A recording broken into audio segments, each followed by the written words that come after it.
Bonjour et bonsoir tout le monde, j'espère que vous allez bien.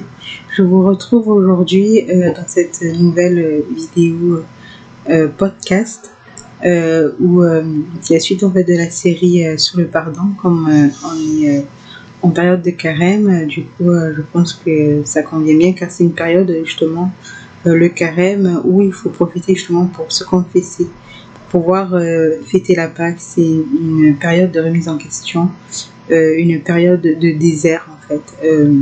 Pour ceux qui ne savent pas, en fait, le carême, ça vient des 40 jours et des 40 nuits où notre Seigneur Jésus-Christ est allé dans le désert, où il a jeûné, où il s'est préparé.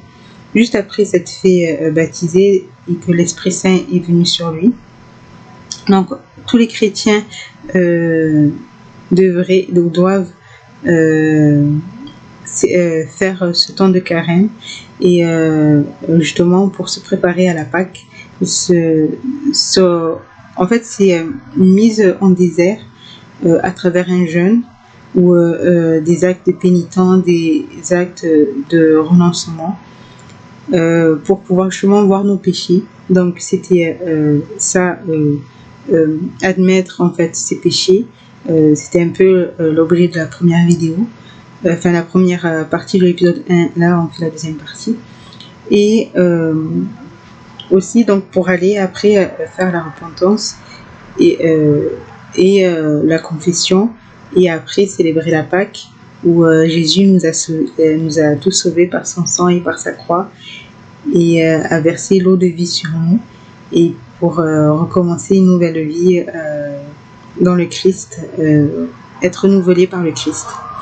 Donc là j'ai un peu vite résumé un peu le thème de la dernière vidéo et cette vidéo. Donc aujourd'hui je vais vous parler donc du coup surtout de la confession en fait, du sacrement de confession, du sacrement de réconciliation et de la pénitence, qui est en lien du coup qui est la deuxième partie en fait de la première vidéo.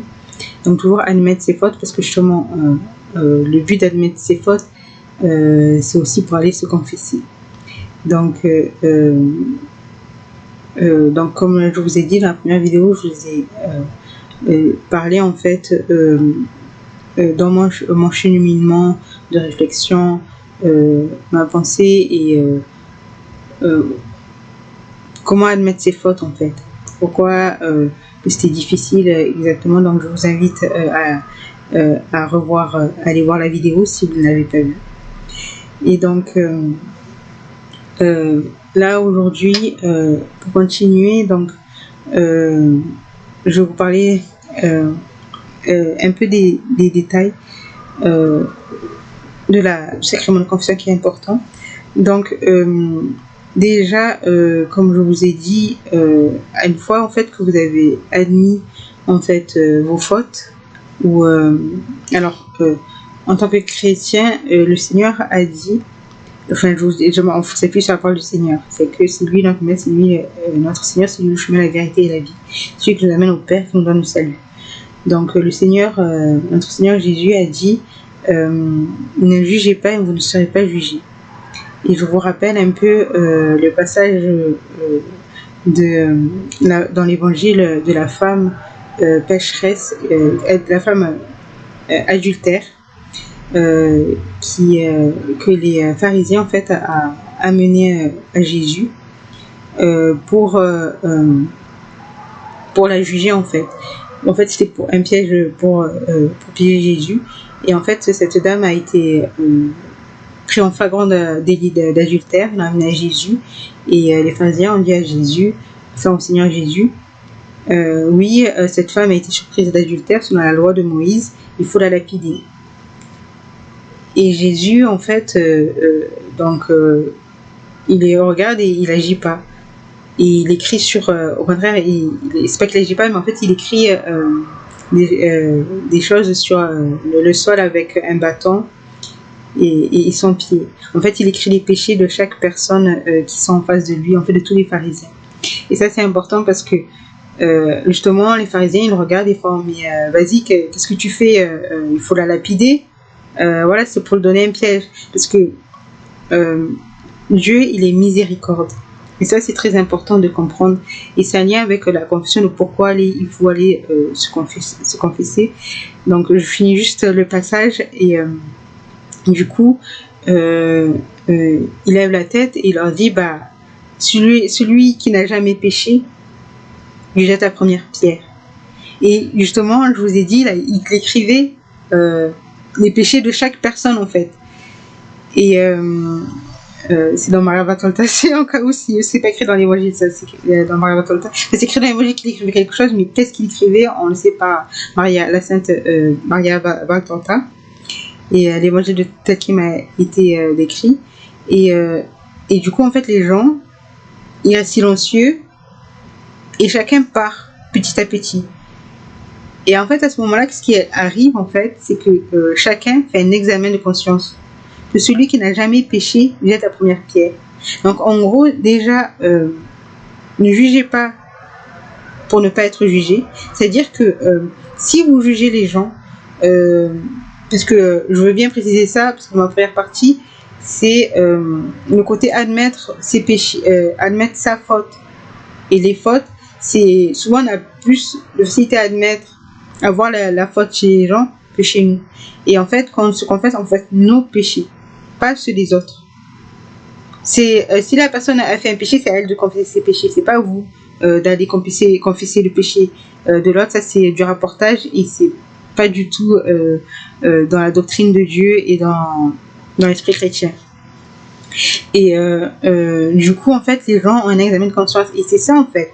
Quand vous allez chercher vos fautes, moi, je vous invite, en fait, par exemple, lors d'une dispute, en fait, on est tous des pécheurs. La seule personne qui n'a jamais péché, et en fait, il y en a deux, c'est Jésus et Marie. Les deux n'ont jamais péché. Marie est Immaculée Conception, elle n'a jamais péché, et Jésus, c'est le Seigneur et il n'a jamais péché. Les deux ont toujours été obéissants. Et du coup, excusez-moi, j'ai plus mal au dos. Voilà. Du coup, en fait, nous, on est tous pécheurs. Donc, en fait, comme en fait, de ce passage de l'Évangile, on est quand vous allez pointer du doigt les fautes de l'autre, vous êtes comme ces pharisiens, en fait. Qui nous sommes en fait pour aller juger nos frères et sœurs, alors que nous-mêmes on n'est pas mieux, on n'est pas parfait, on n'est pas des saints, on n'est pas des anges, on n'est pas parfait, donc on a chacun nos péchés. Moi, ce que je vous invite, par contre, dans ma première vidéo, c'était vraiment en fait à travers une situation, de voir ce que vous avez mal fait. Typiquement, quand il y a une dispute. Même si il y en a un qui a fait une faute, l'autre, s'il n'a pas la charité, il commet un péché contre la charité.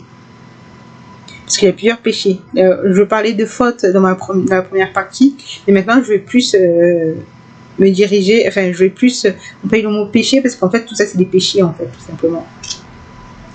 Je vais vous définir un peu c'est quoi les péchés.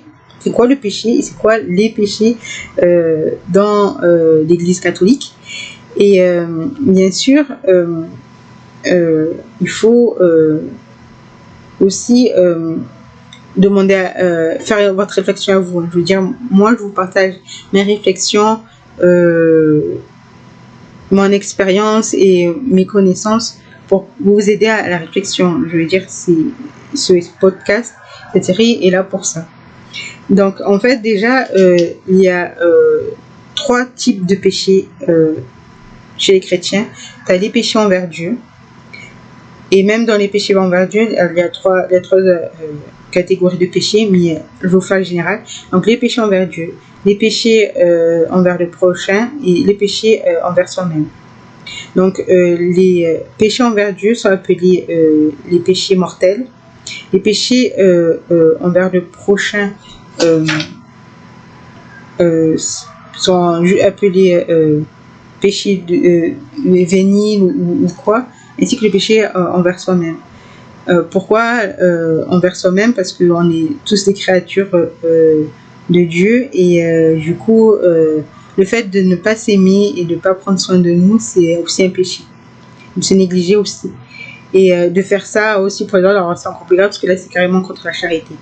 Et du coup, dans les péchés envers Dieu, donc il y a le péché envers le Père, le péché envers le Seigneur Jésus et le péché contre l'Esprit Saint. Le Seigneur a dit que en fait tous les péchés seront pardonnés. Alors, je précise, ils seront pardonnés si vous demandez pardon. C'est pour ça que je vous rappelle que le pardon chrétien, c'est admettre la faute, demander pardon, la pénitence et après la réconciliation. Il me semble que c'est bien ça. Juste une hésitation pour le quatrième. Oui, admettre sa faute, se pardonner, donc, et avec la pénitence entre temps, la réconciliation.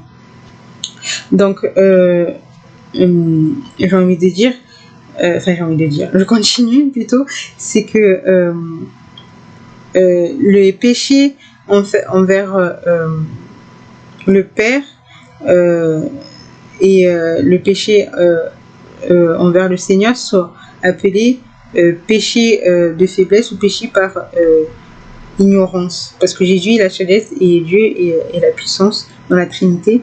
Enfin, ils sont tous les trois puissance et sagesse et que voilà, mais on les attribue à peu près ça. Donc péché par faiblesse, c'est vraiment des péchés, comment vous dire, en fait c'est pas vous volontairement, en fait vous arrivez dans une situation, par exemple typiquement le cas de la dispute, vous êtes avec une personne et certaines en fait c'est des circonstances ou certains, quand je parle des circonstances, c'est même les conditions, ce que va faire l'autre, l'état de l'autre, le moment, et que voilà, il y a plein de circonstances en fait qui vont amener d'un coup une dispute entre vous et une personne.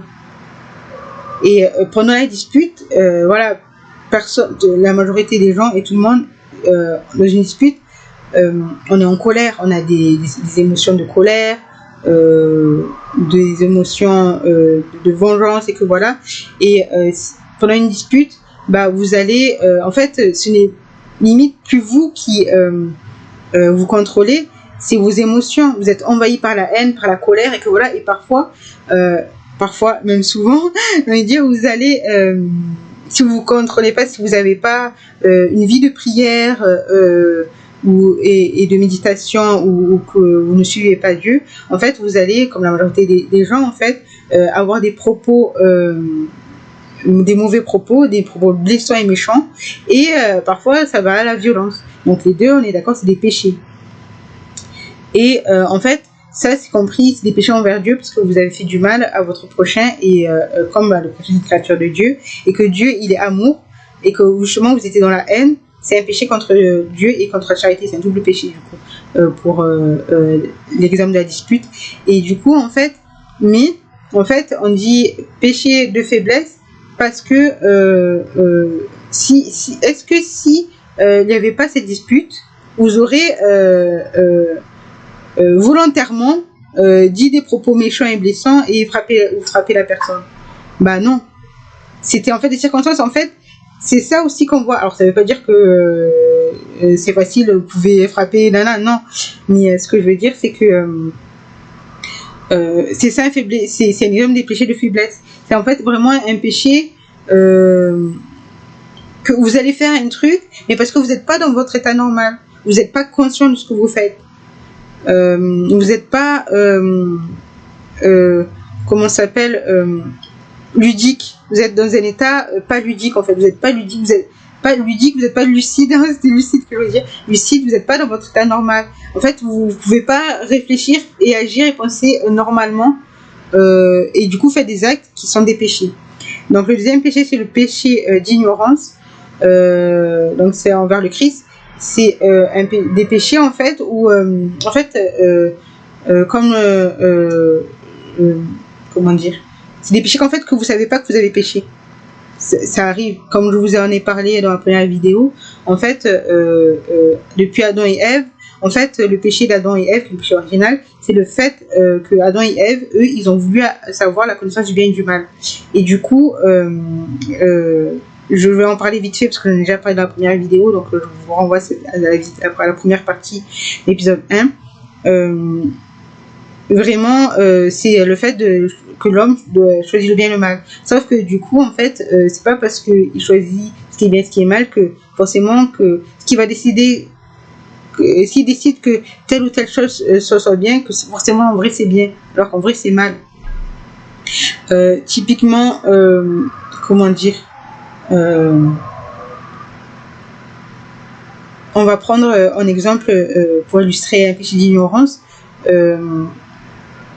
Comment dire, la gourmandise, enfin pas la gourmandise, mais imaginez quand vous étiez petit, on vous a donné des gâteaux au chocolat.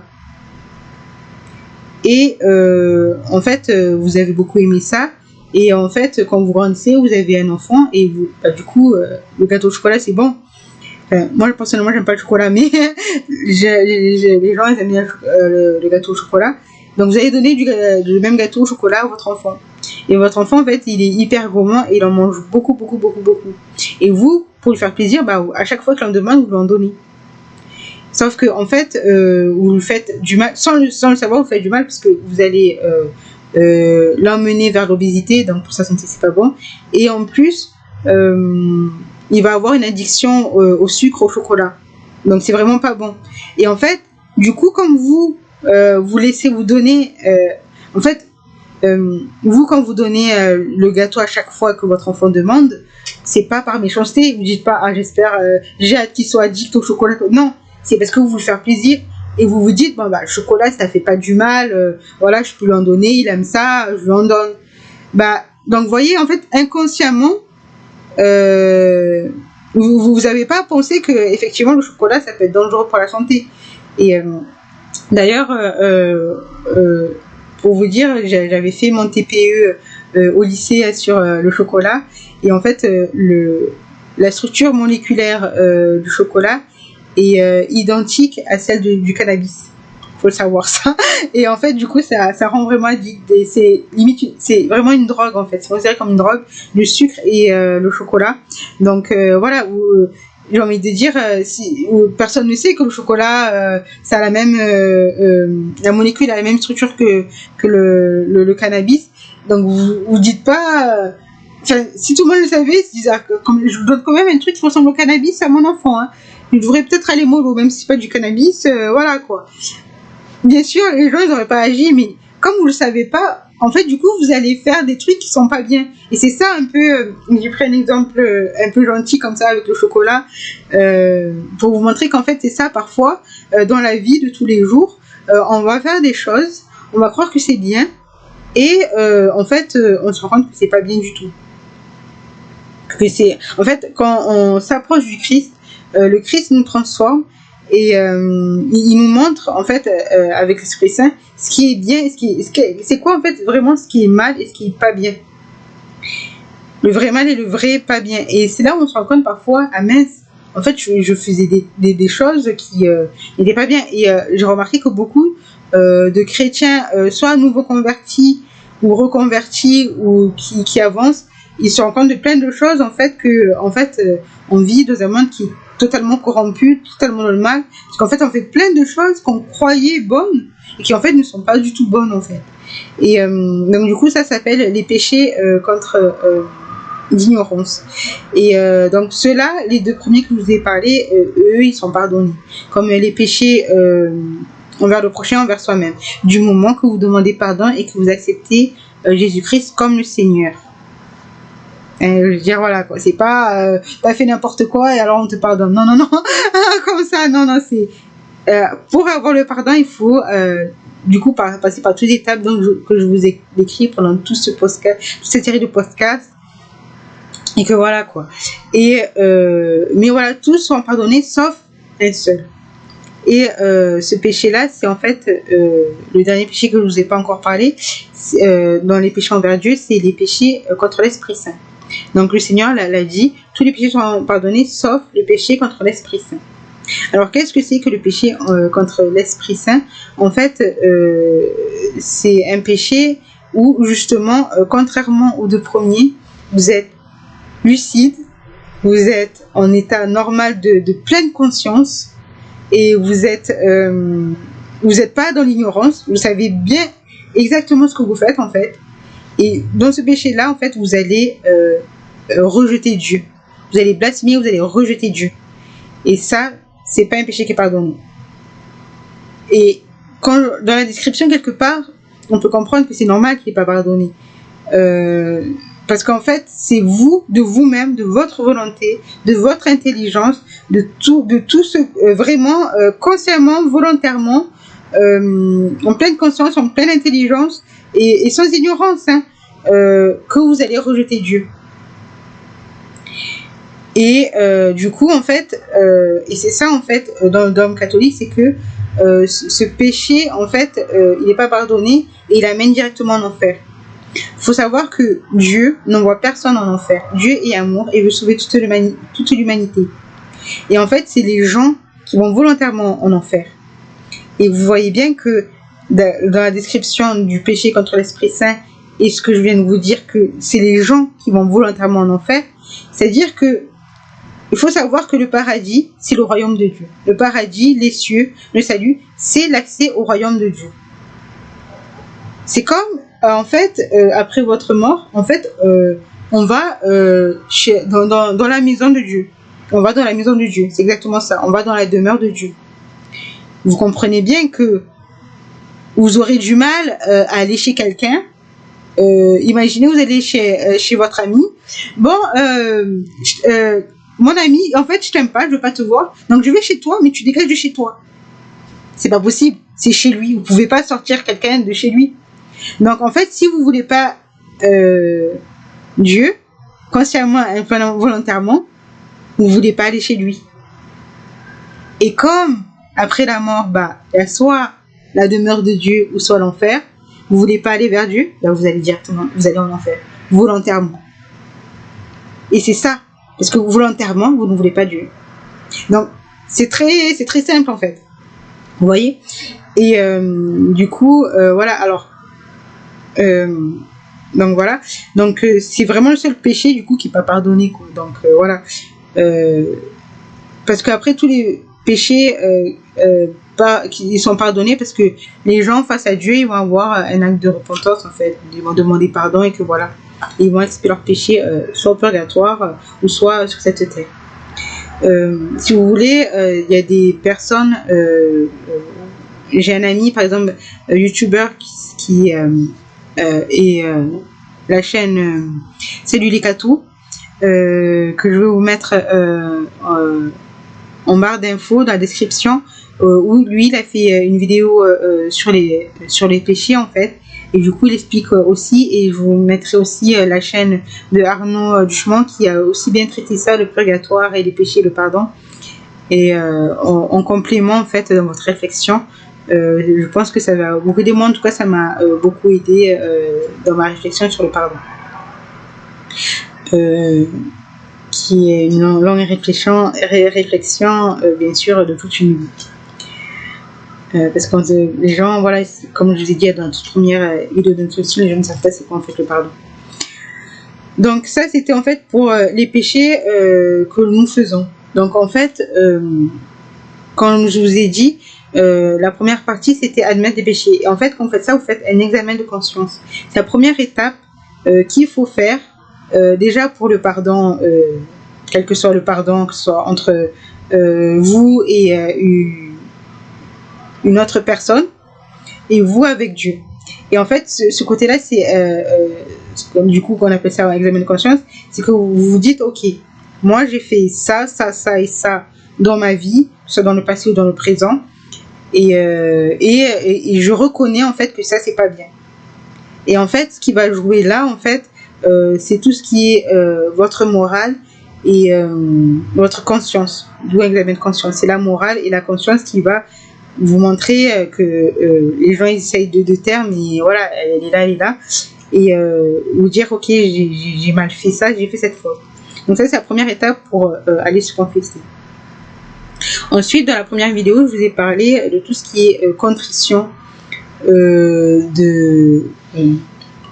attendez, il faut que je revoie. Oui, l'acte de contrition et la repentance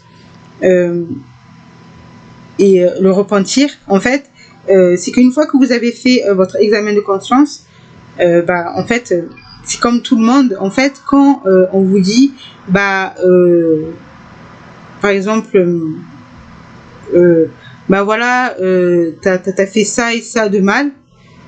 En principe, quand on a fait une faute, une grave, ou que ce soit grave ou pas, on n'est pas fier. Qui est fier d'avoir fait des erreurs? Qui est fier d'avoir été mauvais?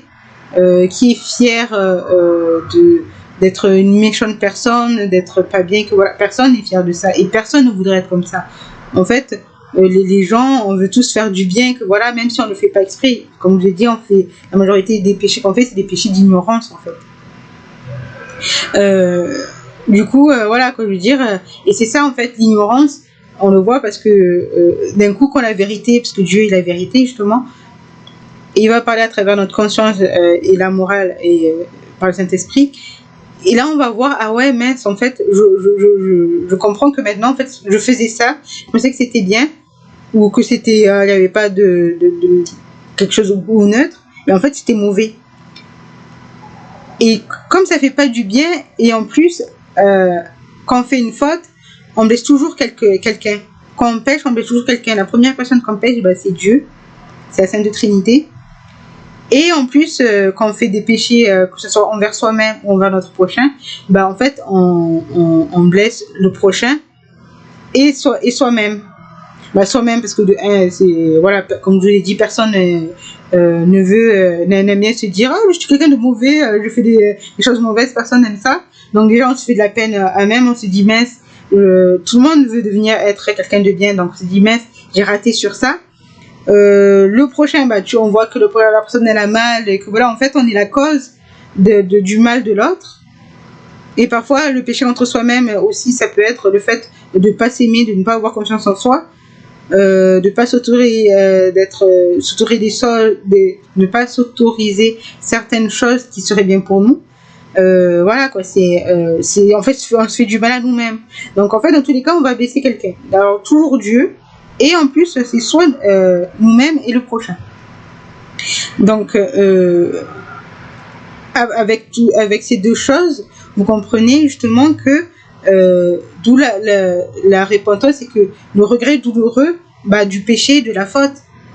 Voilà, on n'est pas fier de nous, on a honte, on le regrette sincèrement, c'est vraiment voilà quoi, on aimerait à la limite revenir, si on avait une machine à remonter le temps, revenir dans le passé et changer le truc pour qu'on ne pêche pas. Et donc en fait, le repentir, c'est vraiment la première partie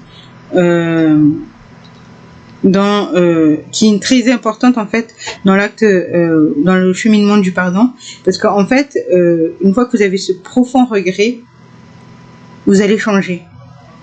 Et c'est ça la différence entre quelqu'un qui va juste admettre ses fautes et ses péchés sans repentance. En fait, il voudra pas changer. En gros, je sais ce que j'ai fait, c'est mal, mais c'est comme ça. Et il voudra pas changer. Et vous allez voir que ces personnes-là, en fait, vont toujours continuer. Et ils seront du coup pas pardonnés, parce qu'en plus c'est pire. Là, c'est plus un péché d'ignorance là, du coup, parce qu'ils sont conscients de leur truc, un peu plus grave. Ouais, c'est même grave, j'ai envie de dire. Alors que une fois que vous avez admis que vous avez un profond regret, vous pouvez être sûr que vous ne voudrez plus recommencer, quoi. En principe, qu'on a fait voilà, on a un gros regret comme ça d'une faute, on va pas recommencer. Et on veut justement se faire pardonner et pardonner. Donc là, il y a ces trois choses. C'est le fait qu'on est prêt et on a la volonté et on veut se renouveler, être changé, se transformer, ne plus être comme ce qui nous a fait faire nos fautes. Donc aller vers Dieu. Et aussi qui est la voie, rentrer dans la voie de sainteté que Dieu nous offre, et avoir son pardon. Et donc à partir de là, en fait, cette repentance, ce repentir va vous pousser à vouloir vous confesser. Alors il arrive qu'il y a certaines personnes qui ont peur d'aller se confesser, qu'ils ont trop honte, qu'ils ont trop... ils disent oui, mais on va me juger que voilà. Sachez que dans l'église, les prêtres ne vous jugeront jamais. Moi, j'ai déjà... je vais pas le redire, mais j'ai connu tous les prêtres que moi j'ai connus jusqu'à maintenant ne m'ont à aucun moment jugé. Après, ça reste des humains, certes, mais dans leur fonction, quand vous allez les voir en tant que prêtre, ils ne vous jugeront pas. Et je me suis jamais sentie jugée. Vraiment. Je me suis jamais sentie jugée. Et ils n'ont jamais eu un regard ou un comportement qui me dirait, voilà, celle-là, elle est pas bien, ou que voilà. Non, non, non. Parce que lui-même, voilà, quoi, j'ai envie de dire, aux yeux de Dieu, nous tous des pécheurs. Mais il est là, en tant que prêtre, derrière lui, c'est Jésus, en fait. C'est Jésus qu'on s'agresse au prêtre, derrière le prêtre. En fait, vraiment, quand vous allez voir un prêtre, moi, je vous conseille, et ça aide beaucoup. Enfin, moi, ça m'aide beaucoup, parce que c'est vraiment ça ce qui se passe. Que quand vous allez vous adresser à un prêtre, sachez que, et d'ailleurs, Jésus, il a dit, quand deux personnes se réunissent en mon nom, je suis présent au milieu d'eux. Donc, cette phrase, elle est vraie, on l'utilise beaucoup pour les groupes de prière. Donc, c'est vrai qu'on se réunit au nom de Jésus pour prier. Donc, pour telle ou telle intention, ou juste pour prier, donc Jésus au milieu. Mais quand vous allez voir un prêtre, ou vous allez dans une réunion biblique, ou dans un truc, et que vous allez au nom de Jésus pour vous réunir pour, dans l'amour de Dieu, donc, que ce soit même dans la confession, et que vous allez voir un prêtre pour vous confesser, ou pour parler, avoir des conseils, que voilà, sachez que Jésus est au milieu de vous. Donc, en fait, c'est comme une conversation à trois, avec Jésus qui est très discret, mais il est là. Voilà, mais il est là. Et vraiment, il y a vous, le prêtre et Jésus. Et donc, quand le prêtre, il va faire la confession, il va vous pardonner le péché. En fait, c'est Jésus lui-même qui vous pardonne le péché. Et alors, je vous mettrai encore une fois, parce que je suis en train de penser, une autre vidéo qui est des leçons de catéchèse d'un prêtre, dont j'ai oublié le nom, qui sont très très bien. Et je vous conseille aussi, il parle justement mieux que moi du coup du sacrement de confession, parce que moi c'est vraiment à titre de la réflexion, pour voilà, en tant que d'une fidèle à une autre fidèle, comment on s'entraide, quoi. Donc vraiment, je vous mettrai ça, et il vous dira que même parfois Jésus vous a pardonné avant, quoi. Mais ça on ne sait pas, donc c'est pour ça qu'il faut se confesser, parce qu'une fois que vous allez vous confesser aussi, parce que il y a aussi un autre problème, parce qu'il y a des personnes qui se disent, moi en fait à ma repentance, je veux pas aller voir un prêtre, donc du coup je vais chez moi, je suis toute seule chez moi et je dis pardon à Jésus comme ça. Alors c'est bien de faire ça, mais le truc c'est que vous comprenez bien que alors certes, Jésus pardonne tout, mais il faut aller quand même se faire confesser. Parce que Jésus, en fait, les prêtres, c'est quoi? C'est en fait, c'est les apôtres. Les apôtres étaient des prêtres. C'était les premiers prêtres, les apôtres.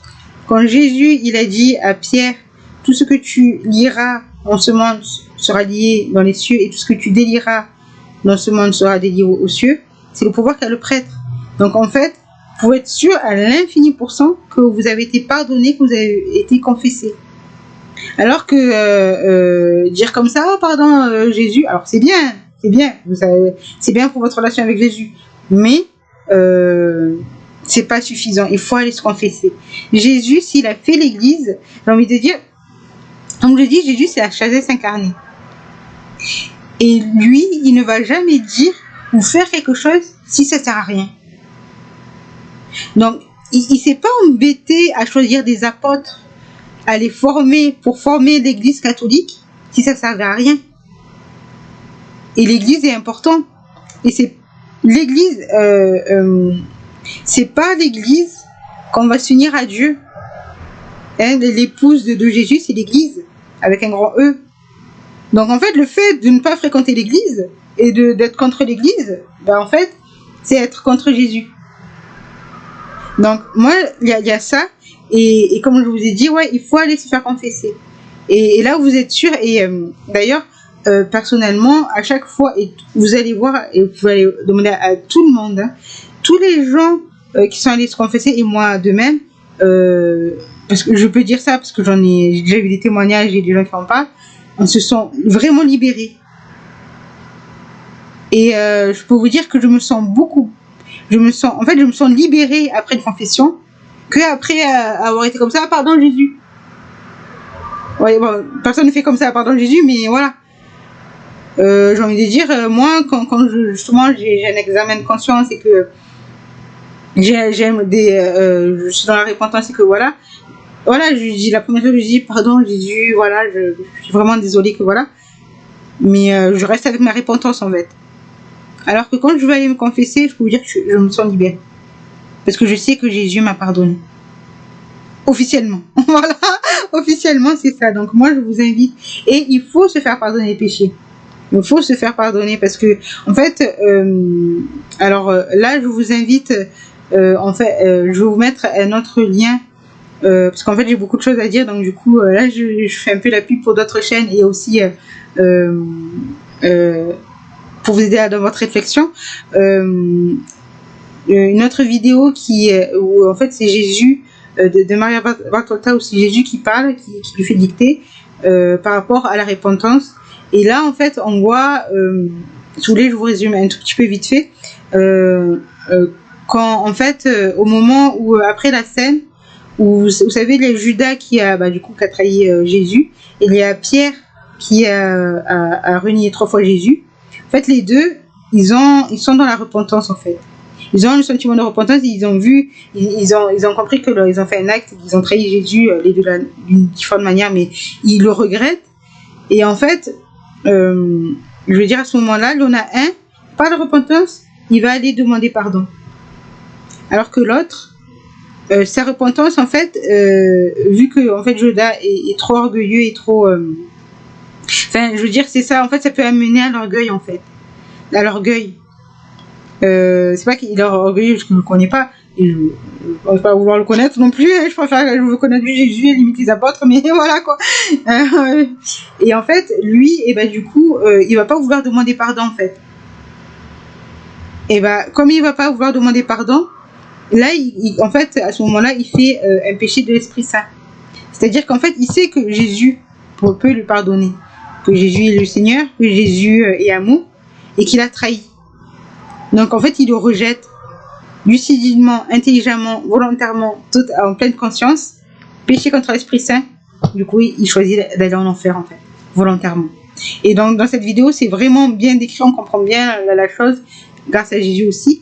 Et du coup, je vais vous la partager, voilà. Mais en gros, c'est ça, le danger aussi de ne pas aller se confesser. C'est que en fait vous allez rester avec votre repentir, votre sentiment de culpabilité, votre truc, et en fait c'est des sentiments qui sont pas vraiment positifs, et garder quelque chose qui est pas positif en soi, ça va qu'empirer et ça va vous amener à faire des choses à faire pire, en fait, à faire des péchés plus pires. Et c'est pas le but en fait. Donc voilà, parce qu'une fois qu'on a pardonné, justement comme je vous ai dit, la repentance, c'est ok, on a fait un péché, on veut plus faire ça. Mais si on demande pas pardon et que voilà, en fait, on va aller dans un truc qui est mauvais. Donc vraiment, faut faire attention à ça, quoi. Et dites-vous bien que voilà, Jésus lui-même l'a dit, il pardonnera.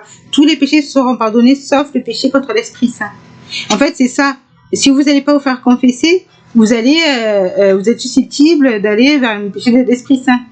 C'est-à-dire, et puis souvent j'entends dire oui, non, mais Dieu ne peut pas me pardonner que voilà. Mais en fait, vous n'êtes pas Dieu. Voilà, c'est de l'orgueil déjà. Vous voyez, dire ça, c'est déjà de l'orgueil, vous n'êtes pas Dieu. Et Dieu, il a dit qu'il pardonnera, et il ne se contredit pas. Donc, n'allez pas, qui êtes-vous pour dire que lui, il est comme ça, que voilà, surtout Dieu. Donc, vraiment, moi, je vous invite vraiment à aller vous confesser. Et justement, comme je vous l'ai dit au début de la vidéo, je vous ai vite fait une introduction sur le carême. C'est vraiment ça, en fait, du coup, le carême, il y a beaucoup d'églises qui vous permettent d'aller vous confesser, parce que c'est vraiment ça. En fait, le désert qu'on va subir par le jeûne, par la prière, par des actes d'abnégation, donc se priver de tel ou tel truc et que voilà, en fait c'est pour recentrer Dieu dans notre cœur et lui va nous montrer ce qui va pas à changer notre vie. Et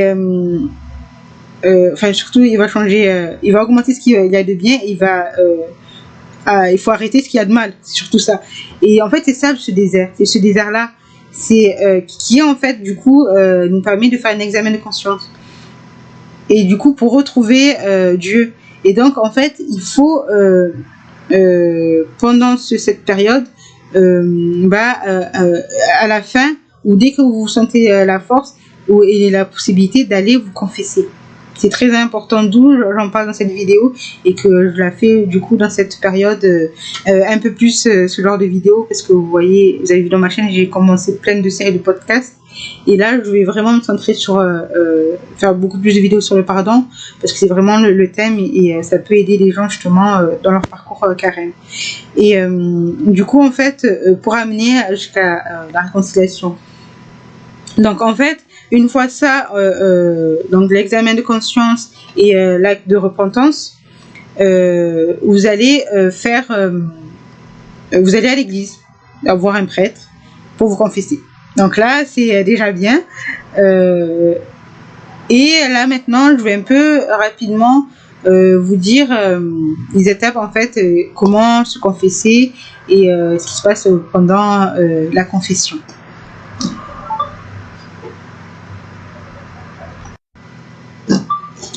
Donc, faut savoir que vous pouvez aller vous confesser dans n'importe quelle église catholique. Donc, l'église catholique est toujours, normalement, elles sont toujours ouvertes. Mais s'il y a des horaires, appelez avant, c'est toujours pas mal d'aller appeler le prêtre pour dire voilà, ou le contacter par mail, je voudrais aller venir me confesser, et soit vous prenez un rendez-vous, ou soit parfois, et c'est pour ça que je vous ai parlé du carême, pendant le carême, il y a beaucoup de sessions en fait, de temps de confession où justement le prêtre il va faire des confessions. Par exemple, pour moi, à ma paroisse, que ce soit ma paroisse japonaise ou ma paroisse française au Japon, ils ont mis 1 ou 2 jours où, entre 3 et 4 heures dans la semaine où on peut aller se confesser. Après, je sais que dans ma paroisse, dans ces 2 paroisses, que ce soit dans la communauté francophone catholique au Japon et dans ma paroisse japonaise, le prêtre est souvent là, et donc du coup c'est facile quand on y va et d'aller lui parler, que voilà. Mais je sais que dans certains endroits, le prêtre il vit pas forcément dans l'église en fait, ou à côté de l'église, et du coup c'est un peu compliqué. Donc là, n'hésitez pas à aller appeler pour dire voilà, je voudrais confesser, et il va jamais vous refuser la confession. Un prêtre ne va jamais vous juger, ne va jamais être méchant avec vous, et il va jamais vous refuser de se confesser. Ou alors c'est pas un prêtre. Et ou sinon c'est un très mauvais prêtre, et ça c'est plus rare. Mais ça n'existe pas, parce que tous les prêtres ont le Saint-Esprit et suivent Jésus-Christ, notre Seigneur et notre Maître. Amen. Donc suite à ça, donc vous avez votre rendez-vous, vous savez quand est-ce que vous allez vous confesser. Donc moi, par exemple, personnellement, parce que en fait, je vous avoue, parce que je peux comprendre, moi, comme je suis française, je vais moi aller me faire confesser à mon église japonaise, parce que le prêtre est japonais, et du coup, faut parler en japonais, du coup, c'est normal. Et mon niveau de japonais n'est pas excellent. Donc du coup, il y a des choses, j'aurais du mal à parler en japonais, non pas que, comme je vous ai dit tout à l'heure, par honte, que voilà, on a toujours honte de ses péchés, mais j'aurais du mal à en parler, parce que à ce moment-là, en fait, pour la confession, le prêtre, il va vous aider, en fait. Il va vous aider parce que on va se confesser, comme je vous ai dit au tout début, on va vouloir changer, on ne veut plus refaire la faute, et justement, il va vous donner des pistes, ou une aide, il va vous aider dans votre chemin. Et pour ça, il va vraiment pas vous aider. C'est vraiment, il va agir comme un ami, en fait. Comme si vous allez parler de vos soucis à un ami, et à un très bon ami, à qui vous avez confiance, vous savez, il est toujours là pour vous, il veut votre bien, et qui va vous donner des conseils pour avancer. Et ce que fait le prêtre, c'est qu'il va vous avancer, il va vous aider à avancer vers le Christ, vers le Seigneur, qui est amour, vérité et chemin de vie, qui est la vie. Vous avez la vie éternelle. Amen. Donc, du coup, selon aussi, ce que j'aimerais vous dire, c'est que selon les églises et les prêtres, par exemple, moi, dans ma paroisse japonaise, en fait, il y a un confessionnal. Pardon, j'avais un cheveu dans la bouche. Il y a un confessionnal, donc en fait, quand on va se faire confesser, on va dans le confessionnel.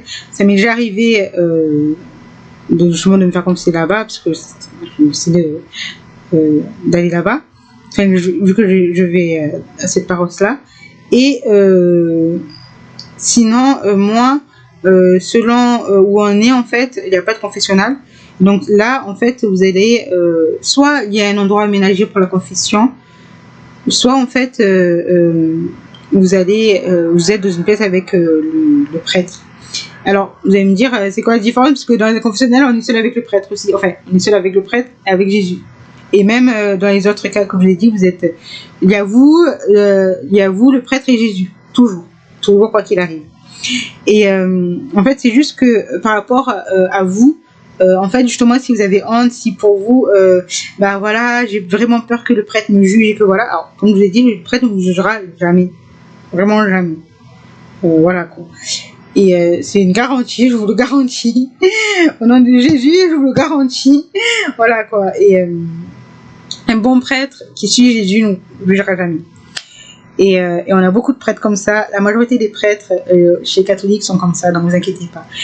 Mais je peux comprendre que il y en a, ils sont très timides, ils n'ont pas l'habitude de se confier comme ça. Je peux comprendre. Donc, dans ce cas, moi, je vous invite à aller dans une église où il y a un confessionnal ou demander à un prêtre est-ce que s'il y a un confessionnal, on peut aller là-dedans ou aménager un endroit un peu comme un confessionnal. C'est-à-dire qu'en fait, donc vous êtes dans une pièce, c'est un confessionnal, et il y a une séparation entre vous et le prêtre. Donc en fait, c'est pas que soit un morceau de bois, soit un confessionnal vraiment. En fait, vous êtes à côté du prêtre, toujours, parce que c'est lui qui fait la confession, le sacrement de confession. Et il y a Jésus avec le prêtre, qui est derrière le prêtre, ou à côté, voilà. Et en fait, le fait de, par exemple, d'aller dans un confessionnal, on a un rideau, en fait. En fait, on est dans une pièce, on est dans une cabine, et à côté de nous, il y a une cabine qui est collée. Et en fait, il y a une fenêtre. Et en fait, si c'est trop pour vous, vous pouvez fermer le rideau. Et c'est plus facile parce que vous avez l'impression en fait d'être tout seul. Donc voilà, alors, vous savez que vous n'êtes pas tout seul parce que le prêtre, vous inquiétez pas, vous allez l'entendre. Un humain fermé dans une cabine, on l'entend et du coup il va vous parler en plus. Donc voilà quoi. Je vous savez qu'il est là, mais parfois c'est plus facile. Vous savez par exemple, je sais que pardon, j'ai un cheveu dans la bouche. Il y a certains chanteurs qui sont timides. Et en fait, ils demandent souvent à ce que en fait, la salle soit dans le noir pour pouvoir chanter. Alors, les gens vont se dire, mais j'ai jamais été dans un concert où j'étais dans le noir. En fait, c'est souvent, il y a deux parties qui peuvent être éclairées dans une salle de concert. Il y a la scène, qui est toujours éclairée, ou le public. Et en fait, quand le chanteur demande que la salle soit dans le noir, c'est la partie publique qui soit dans le noir. Donc en fait, la personne, elle va chanter, et en fait, elle va pas vous voir. Même si elle vous entend, parce que les gens ils applaudissent, ils crient, ouais, super, ou ils vont chanter, en fait, elle vous entend, mais elle vous voit pas. Et c'est comme si en fait elle était toute seule dans sa pièce. Donc ça aide en fait quand on doit justement faire quelque chose en public. Et la confession, on ne fait pas en public, mais on s'adresse à quelqu'un que voilà quoi. Et donc ça peut aider, ou sinon, en fait, il y aura des endroits où il n'y a pas de confessionnal et vous allez, en fait, vous êtes toujours à côté du prêtre, comme dans un confessionnal, mais pas dans une cabine, et vous êtes à deux chaises assis en face de l'autre, et l'un à côté de l'autre, et que voilà quoi. Moi, j'ai un peu tout connu en fait dans d'autres nations chrétiennes, parce que justement, voilà quoi, je veux dire, les carêmes, j'en ai fait plein. Comme j'ai dit, j'étais dans une école, collège-lycée, un établissement catholique. Donc des périodes où on devait aller se confesser. J'ai fait d'ailleurs même avant tous les sacrements, que ça soit le baptême, bon, pas sauf quand on baptise un bébé, parce qu'un bébé, il n'a aucune faute à se faire à confesser, mais surtout pour les adultes, en fait, le baptême est sur la confirmation, la procession de foi et la première communion. Je ne les ai pas dit dans l'ordre, mais à chaque fois, avant chaque sacrement, on vous fait confesser. Parce qu'il faut se laver de ses fautes, justement. Et donc, du coup, voilà, quoi. Avec tout ça, je vous ai dit à peu près comment ça se passe, de ce que j'ai vu et de ce que j'ai entendu pour la confession. Donc, déjà, il y a ça. Donc, moi, personnellement, ce que je fais, c'est que j'écris mes péchés sur un papier. Parce qu'en fait, souvent j'oublie des choses, en fait, de dire des choses, et que voilà, et parfois on est là, mais j'ai oublié de dire ça, du coup, il faut les revenir. Bon, sachez que si vous avez oublié des choses pendant la confession, c'est pas grave. L'absolution, en fait, c'est le pardon de tous les péchés. L'absolution, c'est ce qu'il vous donne, en fait, à la fin du sacrement de confession, le prêtre.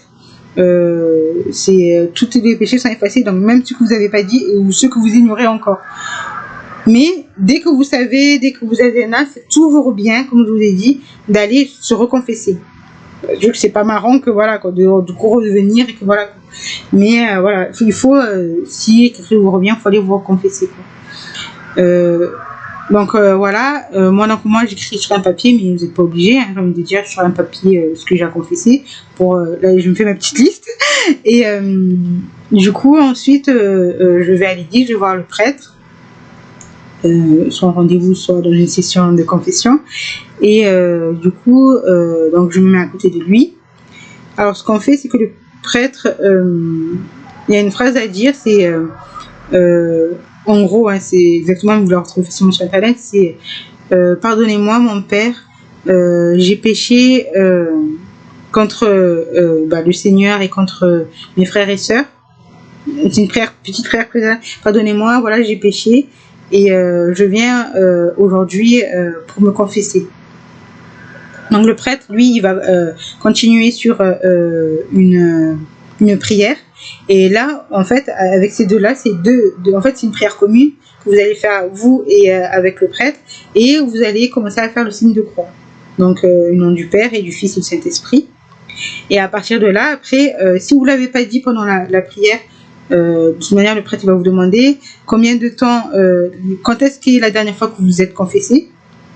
Donc voilà, ça dépend de vous, hein. Comme je l'ai dit, moi je me suis fait, je suis allée plusieurs fois à la confession de par mon parcours voilà, de vie, parce que je suis chrétienne depuis naissance, en fait depuis la naissance. Je suis née dans une famille chrétienne, j'ai été dans des établissements chrétiens et j'ai toujours pratiqué plus ou moins, mais voilà. Donc voilà, quoi, je veux dire, à la confession, moi par exemple, je saurais dire ça fait combien de temps et que voilà. Et je peux comprendre qu'il y a des gens nouveaux convertis, et ils vont dire jamais, quoi, jamais. Mais il n'y a pas de souci, c'est juste par rapport voilà, à titre d'information, et que voilà, ou justement s'ils voient que ça fait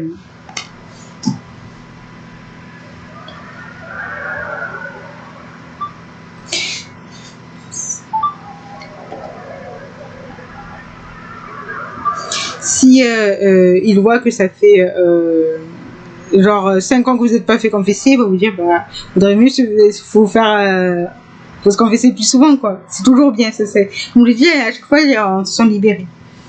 Et donc après ça le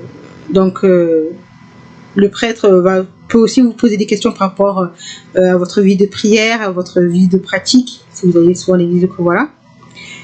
Après, si vous allez souvent à l'église comme moi et que vous connaissez bien le prêtre, il va pas vous poser ça, bien sûr, mais voilà, quoi, ça peut arriver selon voilà. Et après, à partir de là, vous allez vous dire vos péchés. Donc c'est là où je sors ma petite liste, voilà. Là, je l'ai pas, mais du coup, je garde pas mes listes. Je veux dire, quand je me suis confessée, je déchire, hein, je fais comme Dieu, je prends le péché et je le mets par-dessus les épaules. Donc voilà, quoi. Et vraiment, ce que du coup, là, je dis mes péchés.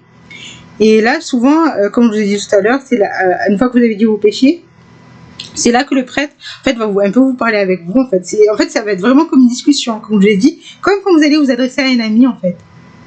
Et voilà, il va vous dire, voilà quoi, il va pas vous dire son avis parce qu'il n'est pas là pour juger, il ne juge pas, mais il va vous aider à comprendre, selon les péchés, selon les cas, hein, je veux dire, voilà, ça dépend, chaque personne est différente, donc chaque réaction est différente de la réaction du prêtre, mais en tout cas, il va vous aider à savoir qu'est-ce que vous avez péché, comment ne plus recommencer. Et comment devenir meilleur, retourner avec le Christ, que voilà. Donc voilà, c'est un chemin de discussion.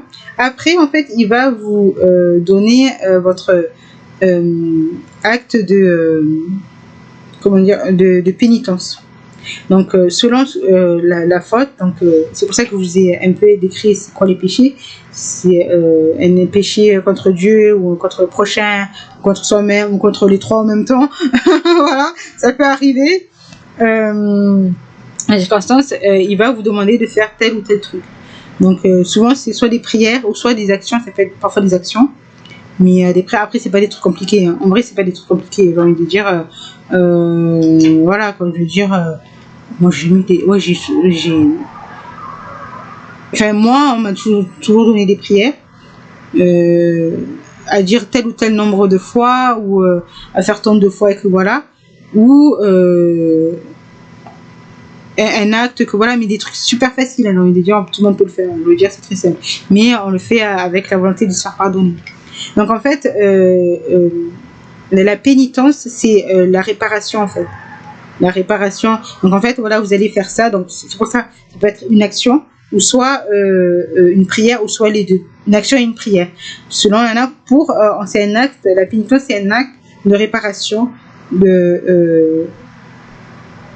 regret dans le regret du péché. Donc il va vous dire ça. Après vous allez réciter votre acte de contrition. Donc c'est une prière. Qui fait partie des prières à connaître en tant que chrétien. Et ensuite, il va vous donner l'absolution. Donc, comme j'ai dit, l'absolution, c'est le pardon de tous vos péchés jusqu'au moment où vous êtes confessé. Donc, imaginons, j'ai n'importe quoi, mais aujourd'hui, vous allez vous confesser. Tous les péchés que vous avez faits de aujourd'hui jusqu'à avant ont été pardonnés. Donc, et comme je vous ai dit, bien sûr, si vous avez oublié d'aller confesser quelque chose, faut aller se faire confesser. Parce que comme je l'ai dit, en fait, vous parlez pas qu'au prêtre, vous parlez en fait à Jésus. Et en fait, voilà quoi. Plus vous parlez, vous confessez des choses à Jésus, et plus vous avez cette confiance de Jésus. Vous voyez qu'il vous aime et que du coup, il est heureux de vous pardonner, que voilà. Et du coup, voilà quoi. Je veux dire, c'est vraiment bien. Et après, vous allez partir du coup, et le prêtre vous bénit, vous faites le signe de croix. Après, vous rentrez librement chez vous. Et c'est vraiment quelque chose qui est vraiment extraordinaire. Et vous partez vraiment avec le sentiment d'avoir été pardonné et d'avoir été libéré du poids du péché. Ça fait du bien. Et bien sûr, alors bon, ça c'est évident, hein, faites l'acte de pénitence, hein, je veux dire, soit une prière ou une action ou les deux, faites-le, hein, parce que pour moi, c'est logique, en principe, comme si vous allez le faire. Mais bon, si jamais, je préfère le dire. Donc voilà. Donc, ça, c'est du coup la confession, le sacrement de confession et de réconciliation. Donc, en fait, le sacrement de confession, là, je fais vraiment une vidéo sur ça. Parce que en fait, dans le sacrement de confession, vous retrouvez en fait du coup les trois étapes du pardon chrétien. Donc admettre sa faute, c'est l'examen de conscience, se faire pardonner, vouloir se faire pardonner, et c'est vraiment le côté de la repentance, le regret du péché. Ensuite, demander le pardon, donc c'est aller se faire confesser. Donc, être pardonné, donc c'est l'acte d'absolution. Et du coup, comme vous avez été pardonné, en fait, vous êtes libéré, vous vous sentez plus proche de Dieu, et c'est la réconciliation avec Dieu. Parce que vous êtes renouvelé, dans votre vie chrétienne, vous avancez parce que justement le prêtre vous a aidé, va vous aider justement dans les conseils qu'il vous donne, c'est pour ne plus repêcher, que voilà. Donc vous allez appliquer l'acte de pénitence, puis en plus des conseils qu'il va vous donner, et du coup vous allez vers le renouveau et vous allez vous réconcilier avec Dieu. Donc c'est vraiment ça, c'est ce que j'aime, et je voulais faire cette vidéo justement qu'on est justement dans cette période de carême. Je pense faire une autre vidéo où là ce sera du coup une partie 3 de l'épisode 1, où justement je vais continuer justement dans ce côté qui était en fait l'examen de conscience et les dérives justement qu'on peut arriver si on ne va pas se confesser ou se repentir. Donc voilà, et après je continuerai sûrement la série du podcast sur le pardon avec les 3 autres thèmes, et sûrement des vidéos comme ça spéciales avec un sujet spécial. J'espère que cette vidéo vous a plu, que ce podcast vous a plu et vous a aidé dans votre parcours de foi et de vie avec le Christ. Et je vous dis au prochain podcast, que ce soit sur le pardon ou sur les autres thèmes de podcast sur ma chaîne ou sur mes vidéos ASMR où je partage la lecture biblique. Je vous souhaite à tous et à toutes une bonne journée et une bonne nuit. Et je vous offre ma paix et que Dieu vous bénisse.